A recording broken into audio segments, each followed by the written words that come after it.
Hello everyone, welcome back to YouTube channel study हम। हमने start किया था इन्वायरमेंट, आज हम उसी को कंटिन्यू करेंगे। आज इस पर्टिकुलर सेशन में हम देखेंगे what is trophic level, pyramids क्या है, ये सब चीज़ें डिस्कस करेंगे। ट्रॉपिक लेवल की बात करते हैं। ट्रॉपिक लेवल क्या है? ट्रॉपिक लेवल एक पोजीशन कह सकते हैं, अरेंजमेंट कह सकते हैं ऑर्गेनिजम्स की अकॉर्डिंग टू देयर न्यूट्रिशन।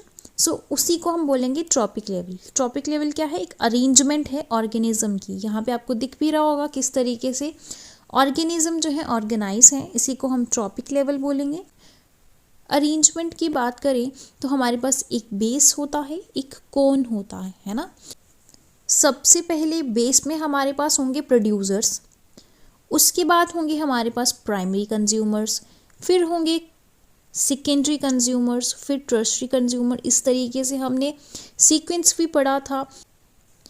सबसे पहले प्रोड्यूसर्स में आएंगे प्लांट्स जो कि ऑटोट्रॉप्स होंगे, फिर हर्बीवोरस आएंगे जो फीड करेंगे प्लांट्स पे, फिर कार्निवोरस आएंगे वो फीड करेंगे हर्बीवोरस पे।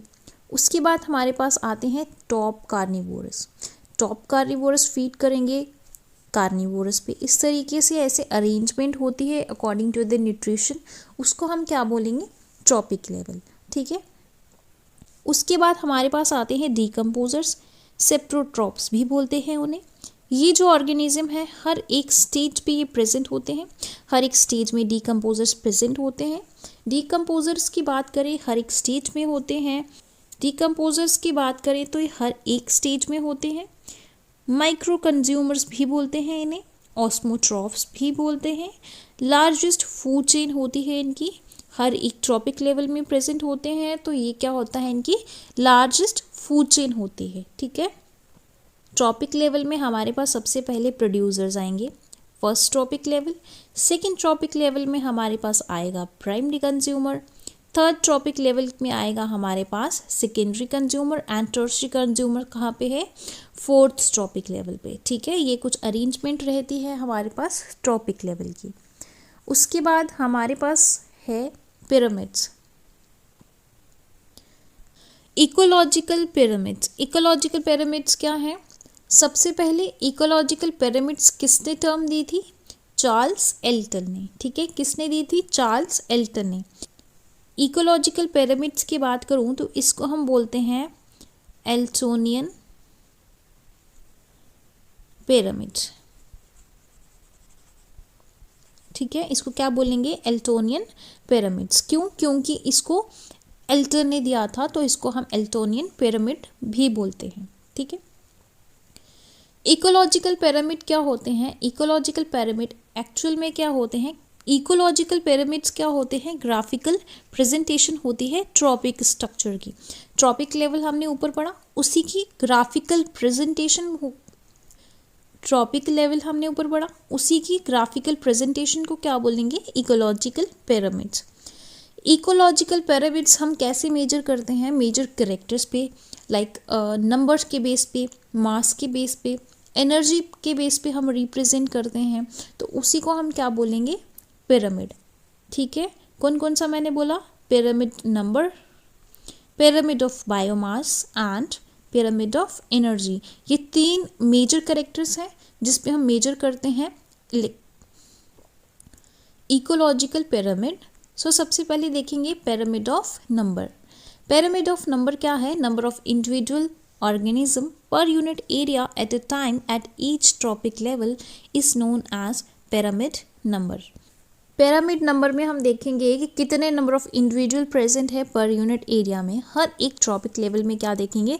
नंबर देखेंगे ऑर्गेनिज्म का। सबसे पहले हम देखेंगे ग्रासलैंड का। ग्रासलैंड में क्या है?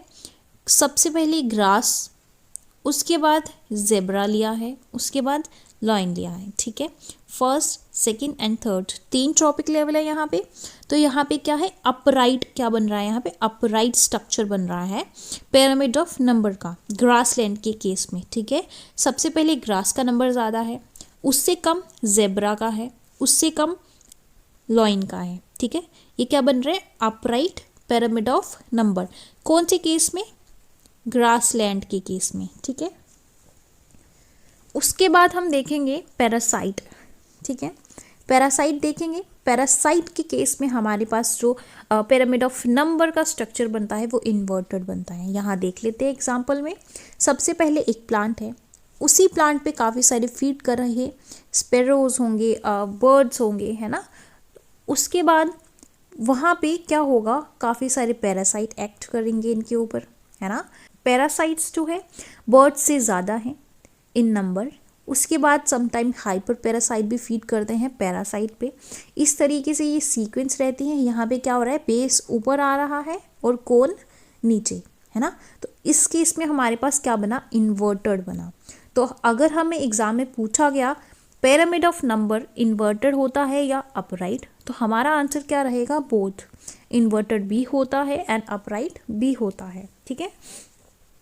अगर हमें पूछा गया कि ग्रासलैंड के केस में पिरामिड ऑफ नंबर अपराइट होता है इन्वर्टेड, तब हमारे उस केस में क्या आंसर रहेगा, अपराइट, ठीक है। ग्रासलैंड में हमारे पास अपराइट रहेगा। अगर पैरासाइट के केस में पूछा तो इन्वर्टेड रहेगा, ठीक है। पिरामिड ऑफ नंबर में दोनों बनते हैं, अपराइट एंड इन्वर्टेड, ठीक है। उसके बाद नेक्स्ट चलते हैं, पिरामिड ऑफ बायोमास।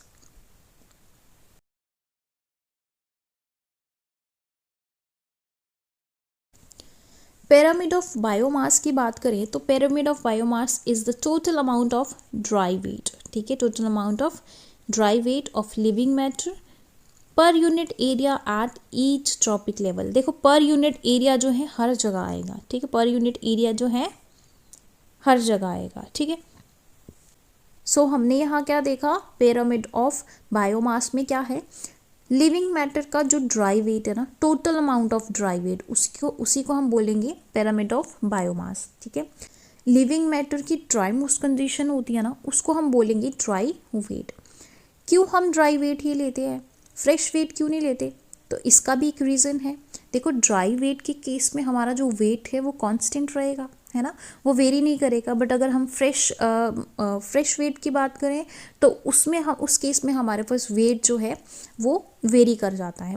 सो अगर फ्रेश वेट की बात करें तो वहाँ पे वेरी करता है ड्यू टू कंजप्शन पर्पसेस। और भी काफ़ी सारी कंडीशंस मैटर करती हैं इसमें, जिसकी वजह से वेरी करता है फ्रेश वेट का।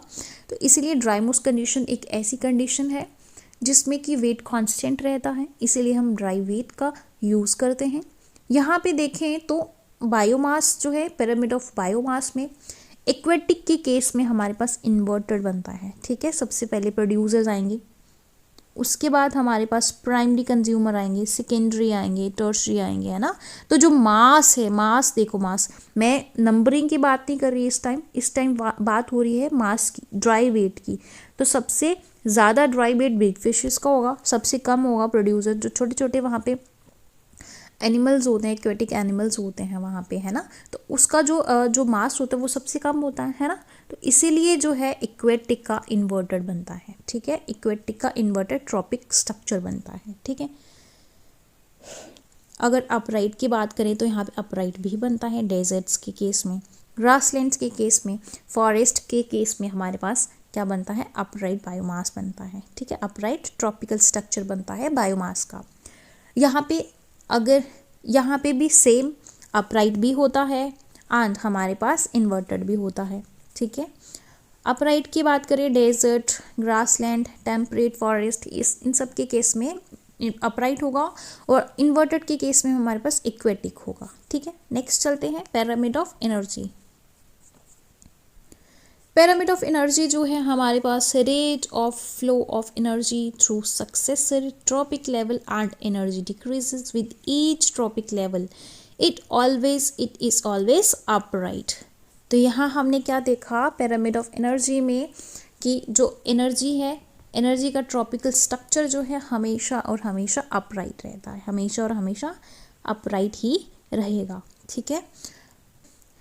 इसमें क्या बताया है, जो एनर्जी फ्लो हो रही है one trophic level to another trophic level, वो क्या हो रही है, डिक्रीज हो रही है ना। हर एक ट्रॉपिक लेवल में जो एनर्जी है वो डिक्रीज हो रही है, इसीलिए वो हमेशा अपराइट ही होता है। कल हमने पढ़ा था लॉ ऑफ एनर्जी, है ना। यहाँ हमने बहुत अच्छी तरीके से डिस्कस किया था कि किस तरीके से जो है ओनली और ओनली 10% जो है एनर्जी ट्रांसफ़र होती है। हर एक ट्रॉपिक लेवल में क्या होगा, एनर्जी जो है हमारे पास 10% ही होगी, ठीक है। और जो है 1000 जूल बना रहे हैं तो उसमें सिर्फ 100 ही आएगा हमारे पास जूल एनर्जी, है ना। तो एनर्जी क्या हो रही है, डिक्रीज हो रही है, हर एक लेवल पे जो एनर्जी डिक्रीज होती जा रही है ना। तो इसी को हम क्या बोलेंगे कि पिरामिड ऑफ एनर्जी जो है वो हमारे पास वो डिक्रीज हो रही है, ठीक है, एनर्जी डिक्रीज हो रही है। यहाँ पे हमने क्या देखा था, only and only 10% energy transfer हो रही है, बाकी जो एनर्जी होती है वो वेस्ट हो जाती है। रेस्ट जो एनर्जी होती है वो क्या हो जाती है, वेस्ट हो जाती है। वेस्ट किसके फॉर्म में होगी हमारे पास, किसके फॉर्म में वेस्ट होगी हमारे पास, या तो हीट के फॉर्म में, रेस्पिरेशन के फॉर्म में, काफ़ी सारे और भी फैक्टर्स होते हैं जिसके फॉर्म में जो है एनर्जी जो है लॉस हो जाती है, ठीक है। सो ये कुछ हमारा आज का टॉपिक था, ट्रॉपिकल स्ट्रक्चर, इकोलॉजिकल पिरामिड, ये सब हमने आज डिस्कस किया। नेक्स्ट लेक्चर में हम पढ़ेंगे प्रोडक्टिविटी ऑफ एन इकोसिस्टम। सो आज के लेक्चर में हम इतना ही रखते हैं, छोटे छोटे लेक्चर्स में हम इकोसिस्टम कवर करेंगे। सो आई होप कि आपको ये सारा लेक्चर समझ आ गया होगा। अगर कोई भी डाउट क्वेरी होगी हमें कमेंट सेक्शन में ज़रूर पूछिएगा। सो मिलते हैं नेक्स्ट लेक्चर में। Till then bye bye, take care.